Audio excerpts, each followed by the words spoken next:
Good evening to all, this is me Vijita Sharma. Welcome to Vijita's विज्ञान।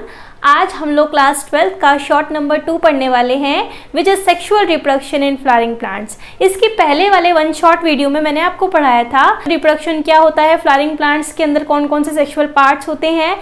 Then हमने discuss किया था male reproductive system in the flower. फिर हमने पढ़ा था एंथर के बारे में। एंथर को जब हम कट करते हैं ट्रांसवर्सली तो उसमें हमें कौन कौन से स्ट्रक्चर्स नजर आते हैं।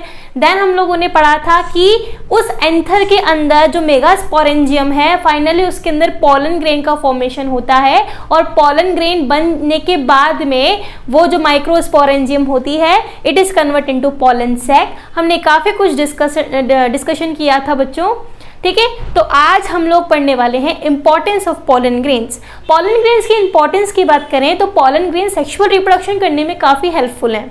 इसके अलावा हम लोग उसे फूड सप्लीमेंट्स के लिए भी यूज लेते हैं, ठीक है। Next is cryo preservation. बच्चों क्रायो प्रिजर्वेशन क्या होता है? क्रायो प्रिजर्वेशन बच्चों एक ऐसा टेक्निक है जिसके थ्रू बच्चों हम क्या कर सकते हैं, पॉलन ग्रेन को प्रिजर्व करके रख सकते हैं। पर पॉलन ग्रेन को प्रिजर्व करना इज वेरी डिफिकल्ट। तो कैसे करेंगे पॉलन ग्रेन को प्रिजर्व? एक लिक्विड नाइट्रोजन में करेंगे बच्चों। किस में करेंगे? एक लिक्विड नाइट्रोजन में, जिसका टेम्परेचर ऑलमोस्ट रहना चाहिए 196 डिग्री -196 डिग्री सेल्सियस रहना चाहिए। अगर ये नहीं होगा तो पॉलन ग्रेन प्रिजर्व नहीं रह सकता है, ठीक है। तो इस टेम्परेचर पर हम लिक्विड नाइट्रोजन में पॉलन ग्रेन को प्रिजर्व करके रख सकते हैं फॉर द लॉन्ग टाइम, और इससे हम आगे फ्यूचर में क्रॉप ब्रीडिंग भी करवा सकते हैं हमारे मनपसंद टाइप के प्लांट्स में, ठीक है। इसके अलावा हम लोग बात करते हैं कि क्या पॉलन एलर्जीज भी होती है पॉलन ग्रेन से। तो ऑफ कोर्स, जैसे कि हम लोग बात करते हैं अस्थमा या ब्रोंकाइटिस या ब्रोंकल इन्फेक्शंस हो जाना, तो ये सब पॉलन ग्रेन्स के थ्रू होता है बच्चों, कि विंड के थ्रू हमारे रेस्पिरेटरी ट्रैक्ट में वो एंटर कर गया और कुछ एलर्जीज कॉज करने लगे। इस तरह की इंपॉर्टेंस आप लोगों को पॉलन ग्रेन की बतानी है। तो आज हम लोग पढ़ने वाले हैं next topic, which is the female reproductive system in the flowering plants. तो बच्चों फीमेल रिप्रोडक्टिव सिस्टम जो होता है फ्लावर का, वो हम लोग पहले डिस्कस कर चुके हैं जब हमने फ्लावर का डायग्राम पढ़ा था। मैंने आपको वन शॉट में जो है एक फ्लावर का डायग्राम समझाया था, जिसमें हम लोगों ने बात करा था कि वो एक बाइसेक्सुअल फ्लावर था। बाइसेक्सुअल का मतलब क्या होता है बेटा? बाइसेक्सुअल का मतलब होता है कि एक ही ऑर्गेनिज्म के अंदर दोनों सेक्सुअल गैमीट्स प्रेजेंट है या दोनों सेक्सुअल ऑर्गन प्रेजेंट है। ऑब्वियस है, अगर ऑर्गन्स प्रेजेंट है तो गैमीट्स भी प्रेजेंट है, ठीक है। तो वो कहलाता है बाइसेक्सुअल। तो सेम यहाँ पर मैं अगर आपसे कहूं कि जो फीमेल रिप्रोडक्टिव ऑर्गन है, सपोज ये एक फ्लावर है बच्चों, और फीमेल का जो स्ट्रक्चर होता है वो कुछ इस तरीके से स्ट्रक्चर होता है, अगर आप लोगों को पता हो तो। और यहाँ पर कौन से स्ट्रक्चर्स निकले होते हैं? These are called as anther, ठीक है। अगर एक फ्लावर में सिर्फ एक ही पिस्टल है, इस पूरे स्ट्रक्चर को हम क्या कहते हैं? Female reproductive system in flower is called as pistil या फिर कार्पल। पिस्टल और कार्पल हम इसे कहते हैं। और हम लोगों ने ये भी डिस्कस किया है कि अगर ग्रुप ऑफ पिस्टल है या ग्रुप ऑफ कार्पल है तो उस चीज को हम कहते हैं बच्चों गाइनोशियम। उस चीज को हम कहते हैं गाइनोशियम। तो वेरी वेरी इंपॉर्टेंट कि गाइनोशियम क्या होता है? Gynoecium is a group of pistil and carpel, ठीक है। अगर एक फ्लावर में सिर्फ एक ही पिस्टल है तो बच्चों उसको अपन कहते हैं मोनोकार्पलरी। क्या कहते हैं उसको अपन? मोनोकार्पलरी। लेकिन अगर एक से ज्यादा है, मैं ये नहीं कह रही हूं कि एक फ्लावर में 10-15 है, ठीक है। मैं ये कह रही हूं अगर एक फ्लावर में 2 भी हैं तो उसे हम डाइकार्पलरी नहीं कहकर के कहेंगे मल्टी कार्पलरी। क्या कहेंगे? मल्टी कार्पलरी उसे हम कहेंगे। आई बात समझ में? ठीक है। तो अगर एक फ्लावर में सिर्फ एक पिस्टल है तो उसे मोनोकार्पलरी कहते हैं, अगर एक से ज्यादा है तो उसे हम कहते हैं multi carpellary. Now let me explain you कि ये जो मल्टी कार्पलरी है ये 2 पार्ट्स में डिवाइडेड है बच्चों। किस तरीके से डिवाइडेड है, किस तरीके से इनके स्ट्रक्चर्स नजर आते हैं, ये हम डिस्कस करने वाले हैं अब, ठीक है। तो चलिए समझते हैं व्हाट इज मल्टी कार्पलरी और कौन से ऐसे प्लांट्स हैं जिनके अंदर हमें एक से ज्यादा पिस्टल्स नजर आते हैं। तो अब हम पढ़ रहे हैं बच्चों मल्टी कार्पलरी। मल्टी कार्पलरी यानी कि एक से ज़्यादा कार्पल्स या पिस्टल प्रेजेंट होना एक टिपिकल फ्लावर में। तो ये क्या चीज़ पॉसिबल है? बिल्कुल पॉसिबल है बच्चों। यहाँ पर मल्टी कार्पलरी आपको दो तरीके से दिखने को मिल सकती है। एक तो होती है आपकी सिनकार्पस। कौन सी होती है? एक तो multi carpellary syncarpous, very important, and another one is apocarpous. Apocarpous, कितने सुंदर नाम है ना इनके, कितने क्यूट क्यूट से नेम है। सिनकार्पस क्या होता है बच्चों? सिन। अच्छा एक चीज बताओ, तुम लोगों ने फर्टिलाइजेशन तो पढ़ा ही है, तो फर्टिलाइजेशन का मैंने दूसरा नेम बताया था, fertilization is another called as syngamy. SYNGAMY, syn, SYN। Syn मतलब क्या होता है? सिन मतलब तो हो गया फ्यूजन। ये लो, क्या हो गया? फ्यूजन। अब तुम इस टर्म का मतलब निकालो, ऐसा कार्पल जो कि फ्यूज्ड है, ऐसा कार्पल जो कि आपस में फ्यूज्ड है, डिफरेंट नहीं है या फिर अलग नहीं है, तो ऐसे टाइप के हम कार्पल्स को कहते हैं सिनकार्पस। एपोकार्पस के अंदर कार्पल्स जो हैं वो डिफरेंट तरीके से क्या होते हैं? अरेंज होते हैं। ठीक है, तो सबसे पहले हम इसके एग्जाम्पल पे फोकस करते हैं, जैसे कि बेटा पेपेवर सोमिनिफेरम। Do you know what is the common name of पेपेवर सोमिनिफेरम? आप लोगों ने डॉडर प्लांट का नाम तो सुना ही होगा, या आप लोगों ने वो पॉपी प्लांट का नाम तो सुना ही होगा, अफीम। ठीक है, अफीम के अंदर आप लोगों को क्या होंगे, जितने भी यहाँ पर क्या होते हैं बच्चों, जितने भी आपके पिस्टल या कार्पल होते हैं, इस तरीके से आपस में क्या होते हैं? ऐसे फ्यूज्ड होते हैं, ऐसे पास पास रहते हैं। आई बात समझ में? काफ़ी सारे कार्पल्स आपको देखने को मिलेंगे, आपके एनसीईआरटी के डायग्राम में भी आपको इस तरह का स्ट्रक्चर देखने को मिलेगा। सेम एपोकार्पस का एग्जाम्पल है बच्चों माइकेलिया। ठीक है, माइकेलिया, इसके अंदर क्या होता है? ये इसका एग्जाम्पल है। एग्जाम्पल्स पर ही फोकस रखना है for the NEET aspirants. NEET के लिए बहुत इंपॉर्टेंट है एग्जाम्पल पे फोकस करना, क्योंकि कई बार एग्जाम्पल से भी क्वेश्चंस आ जाते हैं, और अगर बोर्ड्स के पॉइंट ऑफ व्यू से देखें तो आपको एपोकार्पस और सिनकार्पस तो पता होना ही चाहिए। ठीक है, तो इसके अंदर आपके जो पिस्टल्स होते हैं बच्चों, वो कुछ इस तरीके से अरेंज होते हैं, दूर दूर होते हैं इसके पिस्टल्स, इस तरीके से अरेंज होते हैं ऐसे। तो यानी कि आप कह सकते हैं कि एपोकार्पस में डिफरेंट काइंड के, यानी डिफरेंट काइंड नहीं कहेंगे, डिफरेंटली अरेंज होते हैं, ऐसे बाहर के और निकले होते हैं, लेकिन सिनकार्पस में ऐसे पास पास जुड़े रहते हैं। तो दो तरीके की मैंने अभी आपको मल्टी कार्पलरी बताई है कि दो तरीके से ये फ्लावर्स के अंदर पाए जाते हैं। ठीक है, अब हम चलते हैं किस पर? Structure of ovary. यानी कि पहले हम ये तो जान लें कि एक ओवरी क्या होती है, टिपिकल पार्ट्स क्या होते हैं पिस्टल्स के। फिर हम जंप करेंगे स्ट्रक्चर ऑफ ओव्यूल, कि ओव्यूल में क्या क्या पाया जाता है, ओव्यूल के अंदर क्या होता है, कैसे फीमेल गैमेट का फॉर्मेशन होता है, आज हम इस वीडियो में देखने वाले हैं।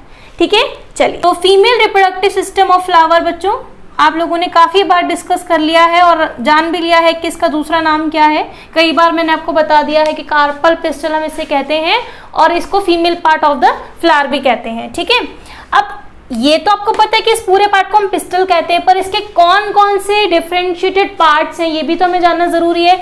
जहां पर पॉलन ग्रेन आकर के स्टिक होता है बच्चे, इस वाले रीजन को हम कहते हैं स्टिग्मा। क्या कहते हैं? स्टिग्मा।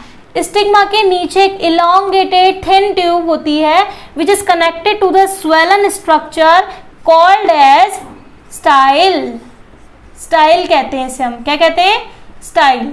फिलामेंट नहीं कहते हैं, पहले ही बता दूं। फिलामेंट तो हम जब स्टेमन का स्ट्रक्चर जो उसकी ट्यूब होती है इलोंगेटेड, बच्चे कई बार उसी में कंफ्यूज हो जाते हैं। Style is a female long tubule present in the female structure. ठीक है, and this swollen structure is called as ovary. बच्चों क्या कहते हैं इसको हम? ओवरी।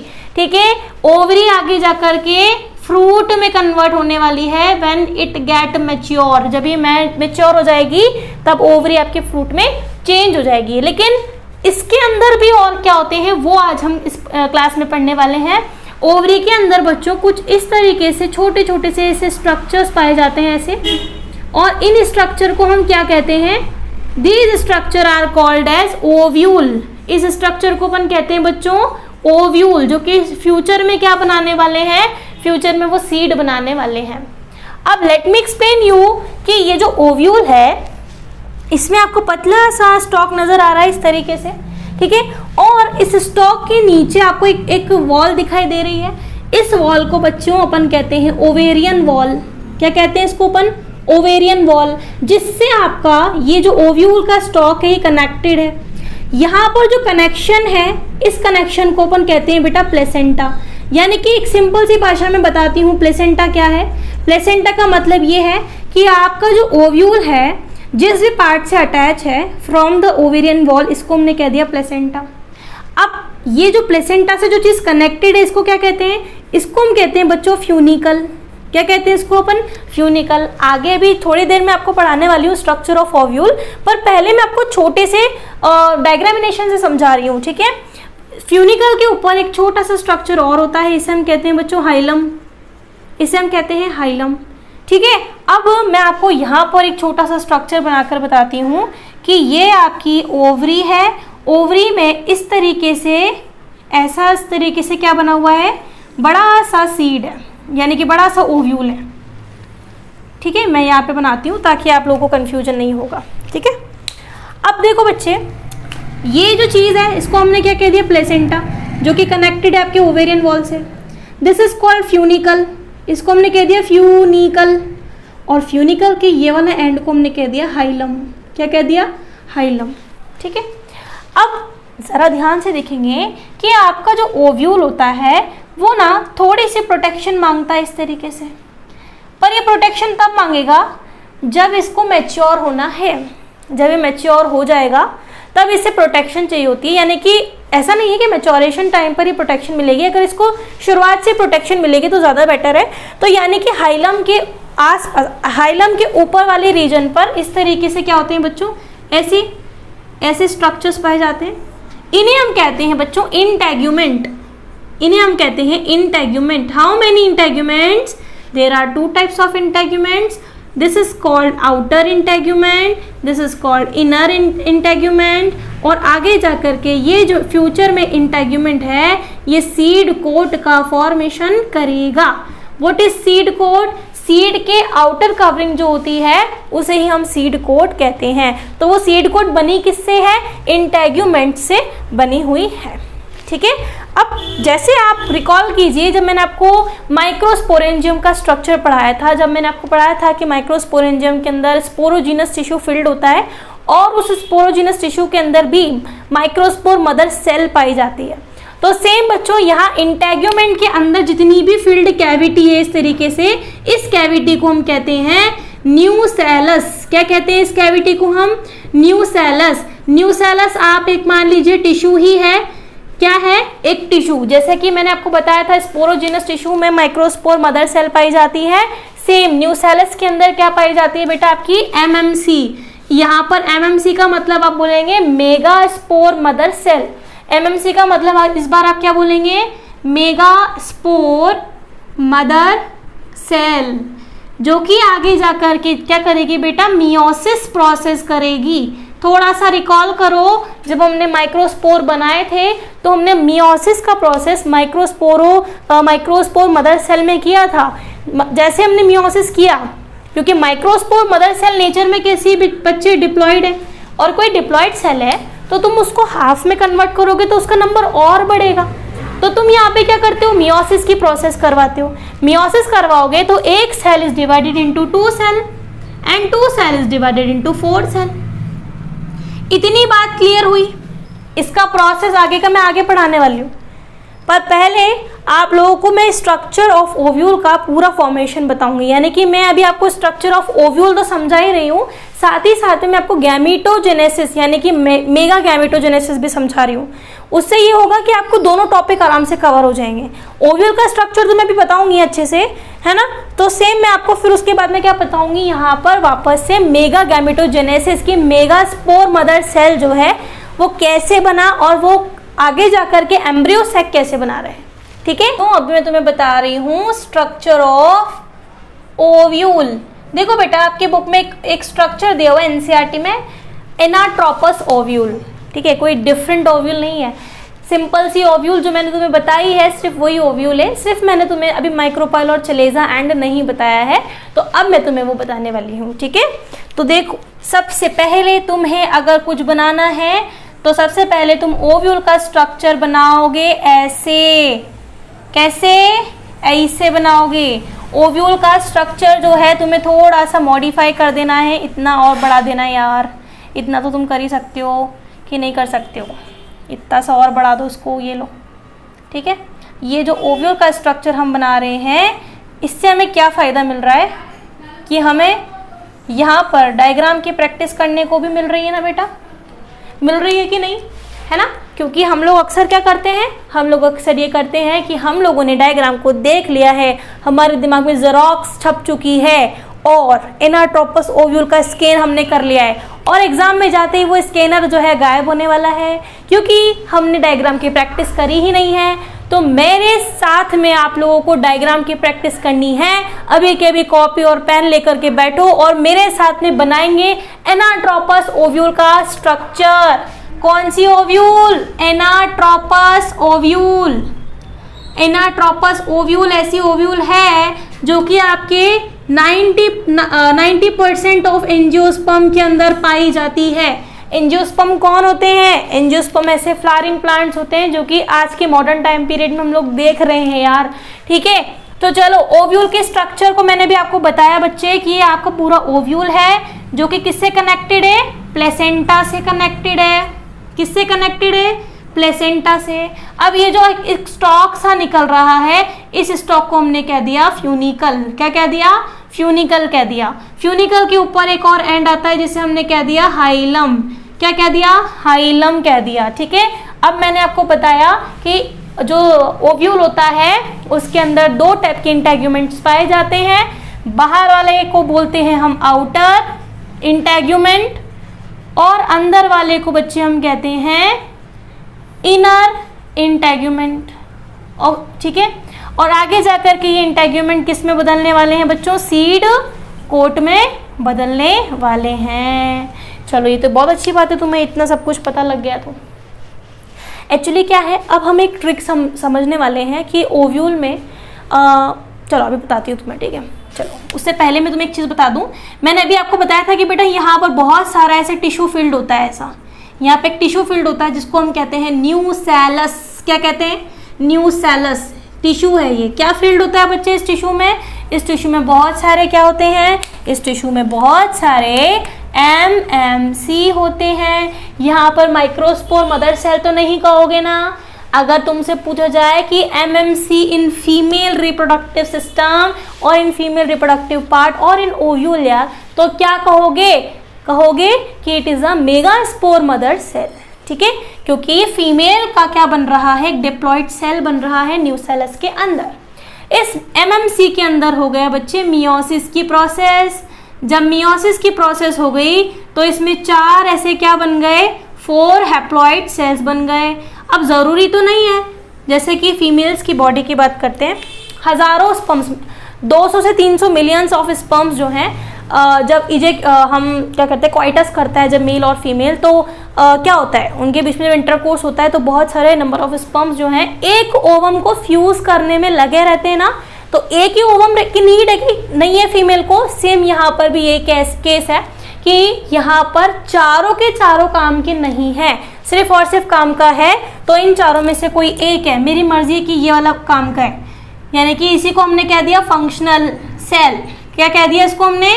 फंक्शनल सेल, ठीक है। अब ऐसा नहीं कि मतलब मैम ने जो राइट वाला बताया वही है या जो लेफ्ट वाला बताया वही है, चारों में से कोई एक इतना जिसकी मोटालिटी अच्छी है, जो अच्छा मोटाइलिटी तो चलो छोड़ो, मोटाइल तो होता नहीं है ना, क्योंकि नॉन मोटाइल होते हैं, है ना, बट जिसकी कैपेसिटी अच्छी है, जो आराम से फ्यूज़ कर पाएगा, अच्छे से रिप्रोड्यूस कर पाएगा, तो वही क्या करेगा, उस जिसके अंदर कैपेसिटी, वही आपका फंक्शनल सेल है। अब ये तीनों के तीनों मर जाएंगे, यानी कि तीनों के तीनों हो गए बेटा डीजेनरेट, तीनों के तीनों हो गए डीजेनरेट। अब कितनी सेल बनी? एक सेल बनी, एक सेल है। एक को क्या कहते हैं बच्चों? मोनो। एक को क्या बोलते हैं अपन? Monosporic, monosporic cell. इतना ही लर्न करना है। एक सेल जो कि यहाँ बची हुई है उसको हमने कह दिया मोनोस्पोरिक सेल, और एक ट्रिक बता रही हूँ, यही आगे जा करके क्या काम करेगी बेटा, एम्ब्रियो सैक बनाएगी। अभी सब समझ में आ जाएगा एम्ब्रियो सैक कैसे बना। पहले मुझे पार्ट्स बता लेने दो, ये तो मैंने तुम्हें मेगा गैमेटोजेनेसिस का थोड़ा प्रोसेस बता दिया। अब देखो, जब भी ओव्यूल का कोई इस तरीके से न्यूसेलस यहाँ पे फील्ड है, ये न्यूसेलस फील्ड है आपका। अब ये वाला जो आपको एंड दिखाई दे रहा है, जिसका मुंह खुला रहता है, इस एंड को अपन कहते हैं माइक्रोपाइलर एंड, माइक्रोपाइलर एंड कहते हैं इसको हम, ठीक है। और इसका जो अपोजिट एंड होता है ऊपर वाला, इसको हमने कह दिया चलेजा एंड। क्या कह दिया, चलेजा एंड। यानी कि we have two ends in the ovule, micropyle end and the chalaza end. Micropyle जरूरी नहीं कि नीचे वाला ही हो। अगर सपोज करो मैंने ऐसे बना दिया ओव्यूल, ऐसा मुंह खुला हुआ है इसका, इधर वाला मुंह खुला हुआ है यहाँ से, तो ये इसका माइक्रोपाइल एंड हो गया, ठीक है, और ये इसका चलेजा एंड हो गया। अगर बिल्कुल ऊपर की तरफ है ओव्यूल, यानी कि ये वाला पार्ट ऊपर आ गया, मान लो ऊपर से खुला हुआ है, तो ऊपर माइक्रोपाइल है और नीचे चलेजा है।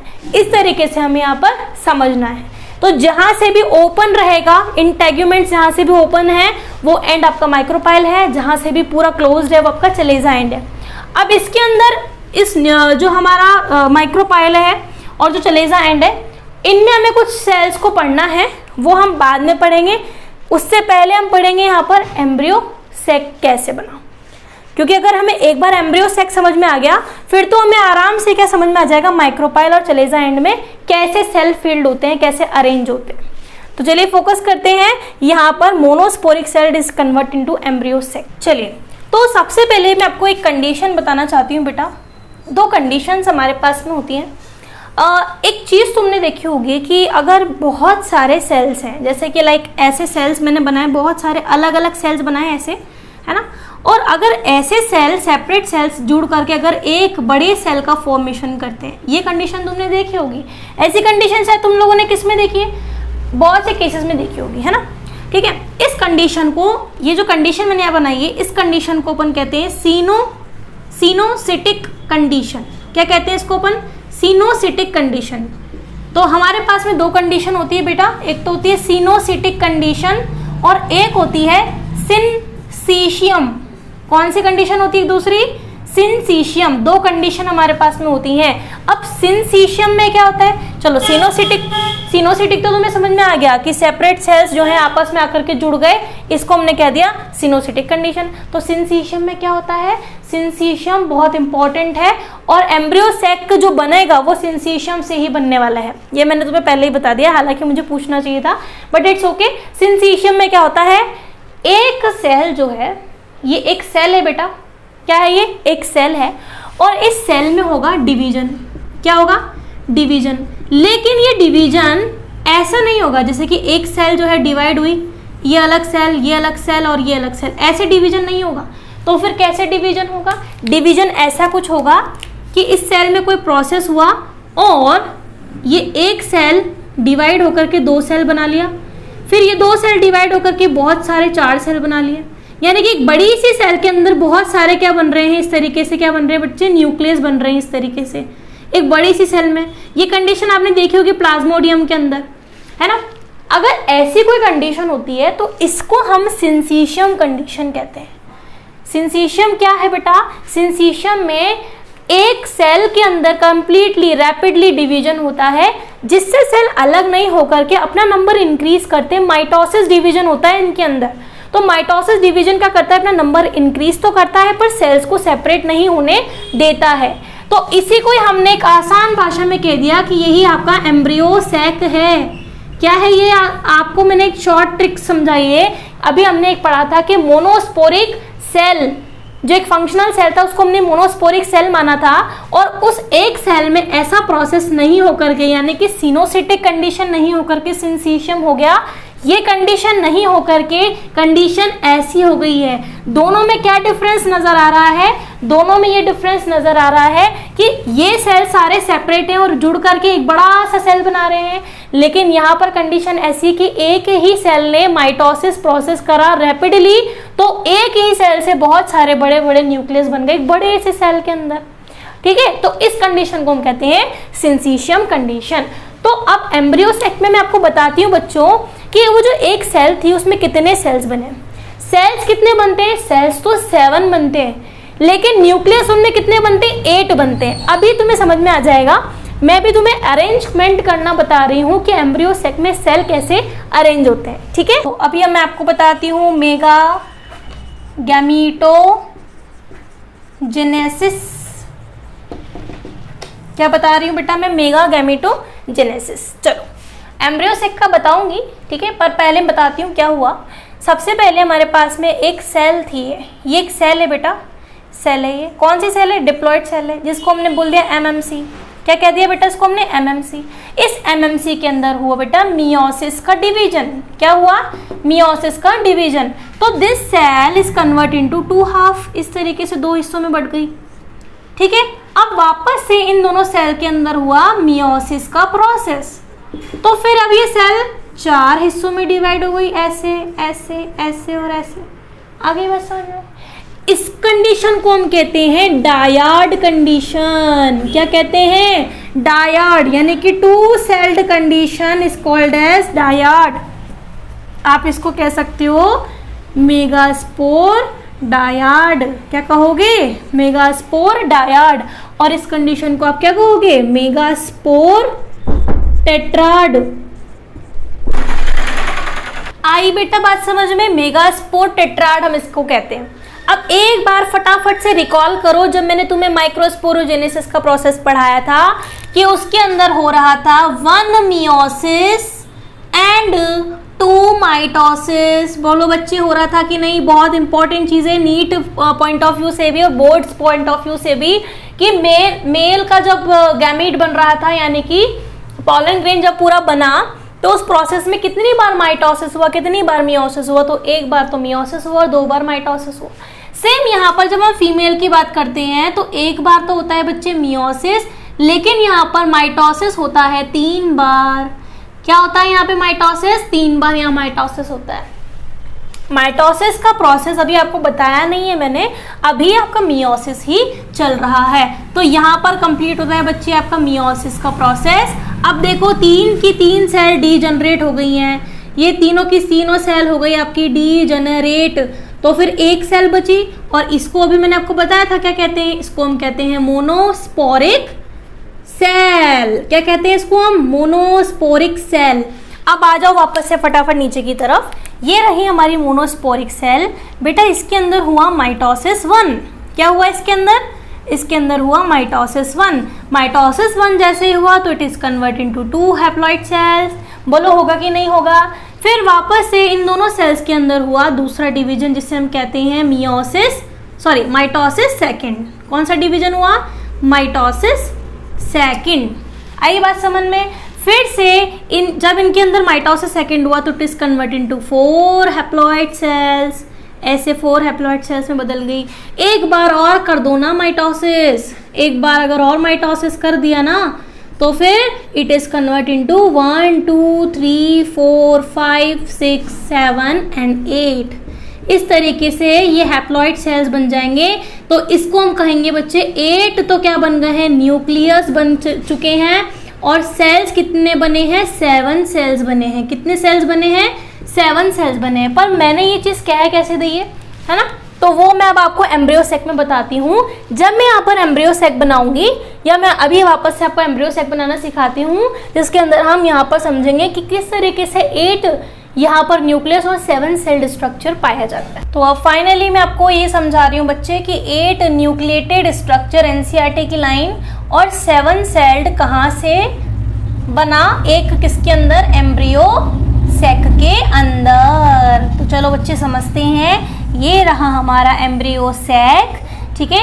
एम्ब्रियो सेक के आसपास क्या है? एम्ब्रियो सेक के आसपास एक टिश्यू फील्ड है बच्चे, याद करो। उस टिश्यू का नाम बताया था मैंने भी आपको, न्यूसेलस। क्या बताया था? न्यूसेलस। न्यूसेलस के आसपास बहुत सारे इंटेग्यूमेंट्स हैं और ये आपका ओव्यूल वाला स्ट्रक्चर आ गया, ठीक है। तो ये क्या है बच्चे? ये है आपका एम्ब्रियो सैक। क्या है ये? एम्ब्रियो सैक, ठीक है। अब एम्ब्रियो सैक में हमें अरेंज करने पहले तो 7 सेल, और तो 7 सेल कैसे स्ट्रक्चर अरेंज होते हैं? 3 ऊपर की तरफ ऐसे ऐसे बड़े बड़े। ये कौन सा एंड है बच्चे? मैंने भी आपको बताया था जिसका मुंह खुला रहता है, इस एंड को हम कहते हैं माइक्रोपाइलर एंड। कौन सा एंड कहते हैं? Micropylar and. और ये कौन सा एंड है इसका? चलेजा एंड। कौन सा एंड है? चलेजा एंड। तो घबराना नहीं कि मैम हमारी बुक में तो माइक्रोपाइलर एंड नीचे दिया है और आपने ऊपर बना दिया है। जब मेरा ओवल का स्ट्रक्चर ऊपर की तरफ है, नीचे की तरफ है, मुझे से कोई लेना देना नहीं है, ना एग्जामिनर को लेना देना है। सिर्फ आपको फोकस करना है कि ओवल का जो ओपनिंग एरिया है उसको हम माइक्रोपाइल कहते हैं, तो वही आपका माइक्रोपाइल रीजन है। ठीक है, अब बच्चों इन सेल्स को हम क्या कहते हैं? ये जो बड़ी सी सेल दिखाई दे रही है इसे हम कहते हैं एग सेल, इसको हम oosphere भी कहते हैं और इसको हम ओवम भी कहते हैं। बहुत इंपॉर्टेंट चीज़ें मैंने आपको बता दी हैं। ठीक है, अब ये जो सेल्स हैं जो आसपास आपको दिखाई दे रही हैं सहेलियां इसकी, इनको कह दिया हमने सिनर्जिड सेल। क्या कह दिया? सिनर्जिड सेल कह दिया। एग सेल और आपका सिनर्जिड सेल्स मिलकर के एग बनाते हैं, एग एपरेटस। एक चीज बनाते हैं जिसको हमने कह दिया एग एपरेटस। All clear? अब आ जाओ नीचे की तरफ। नीचे भी यहाँ पर इस तरीके से 3 सेल्स स्ट्रक्चर पाए जाते हैं। इन तीनों का नाम एक ही है, एंटीपोडल सेल्स। इनको कह दिया बच्चों एंटीपोडल सेल्स। ठीक है, एंटीपोडल सेल्स के सेंटर में यहाँ पर इस तरीके से 2 सेल्स पाई जाती हैं। एक ही सेल है, इसको हम एक ही सेल कहते हैं, इसे हम सेंट्रल सेल कहते हैं बच्चे, सेंट्रल सेल, जिसके अंदर पाया जाता है आपका पोलर न्यूक्लियाई। क्या पाया जाता है? Polar nuclei. ठीक है, इसके अंदर ऑलरेडी 2 न्यूक्लियस है, लेकिन इस पूरे स्ट्रक्चर को हमने क्या नाम दे दिया कि एक ही सेल है। तो जरा काउंट करेंगे कितने सेल है? 1 2 3 4 5 6 7 सेल्ड स्ट्रक्चर हो गया। और न्यूक्लियस कितने हैं? यहाँ पर 2 न्यूक्लियस है, तो 1 2 3 4 5 6 7 8 न्यूक्लियस स्ट्रक्चर हो गया। आ गई बात समझ में? तो मैंने अभी आपको पढ़ाया कि कौन कौन से सेल्स क्या क्या काम करते हैं। यहाँ पर जो सिनर्जिड सेल्स होते हैं, ये सिनर्जिड सेल्स हैं, इनके ऊपर इस तरीके से फिंगर लाइक प्रोजेक्शंस भी पाई जाती हैं बच्चे। इनको हम कहते हैं फिलीफॉर्म एपरेटस। क्या कहते हैं बच्चे? Filiform apparatus. क्या काम होता है फिलीफॉर्म एपरेटस का? फिलीफॉर्म एपरेटस जो है यहाँ पर सिग्नल्स देती है पॉलन ट्यूब को, ताकि वो इसके अंदर आकर के एम्बेडेड हो जाए। आगे स्ट्रक्चर में हम पढ़ेंगे जब पॉलन पिस्टल इंट्रैक्शन और जब हम पॉलिनेशन का प्रोसेस हम कंप्लीट करेंगे तब हम इसे डिस्कस करेंगे। आज के लिए आई थिंक इतना काफ़ी है। यस, मैं आपको एक चीज़ और बता दूं, फीमेल रिप्रोडक्टिव सिस्टम में बच्चे कितने यहाँ पर मियोसिस और माइटोसिस होते हैं, इस चीज़ का आपको ध्यान रखना है। Same in case of males. Males का जब होता है यहाँ पर प्रोसेस, गैमेट फॉर्मेशन जब होता है एक्चुअली उसके अंदर, तो उसके अंदर होता है 1 मियोसिस एंड 2 माइटोसिस। लेकिन फीमेल के अंदर होता है 1 मियोसिस एंड 3 माइटोसिस। वो कैसे होता है ये आज हमने पढ़ लिया है। नेक्स्ट क्लास में मिलते हैं नेक्स्ट संडे। Bye bye.